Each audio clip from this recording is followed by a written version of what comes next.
Hello, Augies Worldwide. I'm Dave Casler, amateur radio call sign KE0OG, here with another episode of Ask Dave.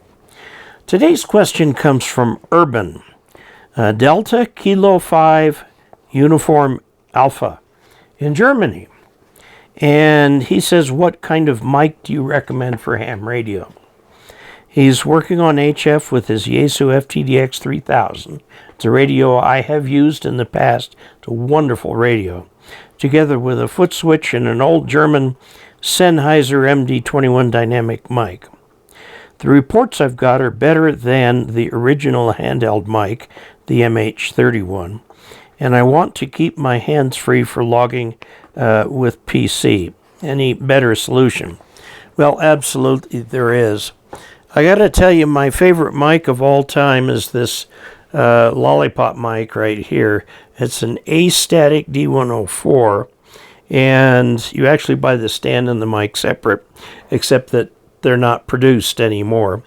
It's a high impedance mic, so there's a little transistor amplifier with a 9-volt battery down here in the base, and a little volume control you can set up there to get this thing right. I have this set up to work with my old Yaesu FT101 Bravo, and it works very well.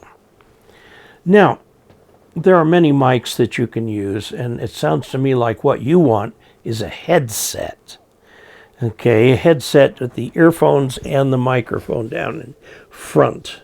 The usual place you get those is from Bob Heil, who recently passed away, but his company is doing well. Bob Heil's microphones are known as some of the best in the industry. Bob Heil is one of the few non-musicians in the Rock and Roll Hall of Fame, because he was the one who, from the beginning, helped these rock groups set up their audio and get it all the way they wanted it. And if they wanted a certain sound, Bob would get it for him. Now, Bob Heil makes microphones that fit over the ear and have the mic. Now, you will need an adapter for whatever radio that you're using. For example, to use with the FTDX 3000, you need the adapter. So I would give them a call and talk to them about what kind of mics that they have. I think one of theirs is noise canceling, so noise around you doesn't bother anybody, and it'll pick it right up and put it into your system.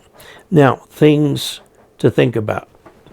One, the mic is covering the communications bandwidth. You want it to start at about 300 hertz and go up to about 3,000 hertz and quit, okay? Because anything above 3,000 hertz will be filtered out by the radio and will not be sent, okay? So this is why you're looking for a communications microphone, not some super antenna for recording high-pitched violin or something like that. You've got just that frequency from about 300 to 3,000 hertz that you're working with. The second thing to think about is a lot of microphones will give you a very not flat response in that range. Ideally, you'd want flat, but actually to make your signal really punch, you start with lows, then middles, then highs, okay? And that will give your signal more punch. Now, what you want to be able to do is be able to get through the pileups and so on. You don't want to overdo it. That's the key thing. Now, here's the thing about the FTDX.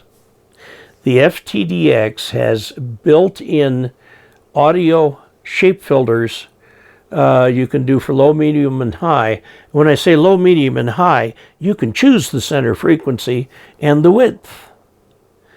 Now, they also include a tool on the disc that comes with the radio that you can use with the radio attached, and it will actually show you graphically where you have all of these parameters set. I wanted something that came up a little down on the low, a little down on the medium, and up a fair amount on the high. Okay?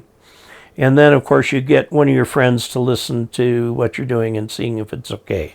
You want to adjust the audio gain by the book. Don't let the audio gain try to punch it, because it's not going to create more radio energy. It's going to create interference for people near your station, not just on your frequency. Okay, another thing you want to do is set the compression by the book. And it will seem like, oh my goodness, I'm not getting that much compression.